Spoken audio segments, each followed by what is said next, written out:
SN48.12. The Buddha said, monks, there are these 5 faculties. What 5? Faculty of faith, energy, recollection, concentration, and wisdom. These are the 5 faculties. One who has completed and fulfilled these 5 faculties is an arahant. If they are weaker than that, one is a non-returner. If still weaker, a once-returner. If still weaker, a stream enterer.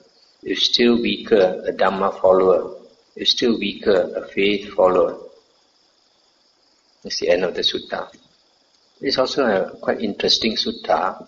It says that if you have developed fully the 5 faculties, you become enlightened, become an arahant. But if you don't fulfill completely, don't develop completely the 5 faculties, maybe say you cultivate it up to 80%, and then you can become an anagamin, non-returner. And then if you develop still less than that, maybe 70%, you can be a once-returner, sakadagamin. And if still weaker than that, maybe 50%, you can attain stream entry, sotapanna. And then if still weaker than that, maybe 30%, you may be a dhamma follower. This dhamma follower is a first path attainer. First path attainer is still an arya. We have 8 arya.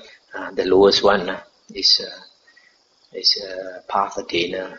And if still weaker than that, that means he don't understand the Dhamma so much, but he has a lot of faith. So he's called a faith follower. Understands some Dhamma, but he has more faith. So he still has entered the stream. So there are 2 important points here that this can be applied similarly to the Noble Eightfold Path. If you fulfill all the 8 factors of the Noble Eightfold Path completely, for example, right view, you have Aryan right view, understand the 4 Noble Truths, but also this understanding right view also got different levels. You got a sotapanna level, you got a sakadagamin level, anagamin and arahant level. And similarly for the samadhi factor, perfect samadhi is 4 jhanas. So to become arahant and anagamin, 3rd and 4th fruit, you must attain 4 jhanas. But to become a sakadagamin, once returner, you can have 3 jhanas, or 2 jhanas, or 1 jhana. You can be a sakadagamin. But to be a sotapanna, even you don't have any jhana, you can still be a sotapanna. But a sotapanna can also possess 1, 2, 3 jhanas also, but more likely no jhana, because if you have 1, 2, 3 jhanas, your greed, hatred and delusion will reduce, so you become a sakadagamin, 2nd fruit attainer. So a sotapanna is more likely not to have any jhana.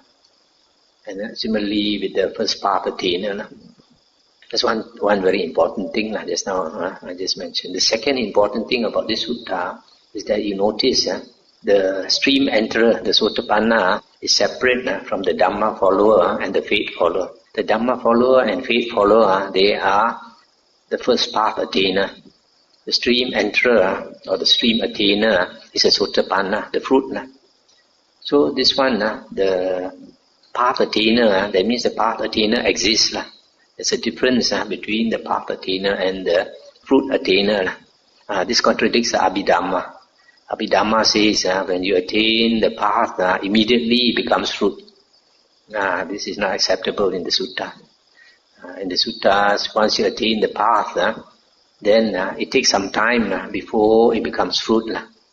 But the latest, when the person dies, in the same lifetime, the path will become fruit. It takes some time, maybe a few years, generally a few years. Abhidhamma says immediately. If it's immediately, then you cannot have these 3 persons, stream enterer, dhamma follower, faith follower. So these are the 2 things about this sutta.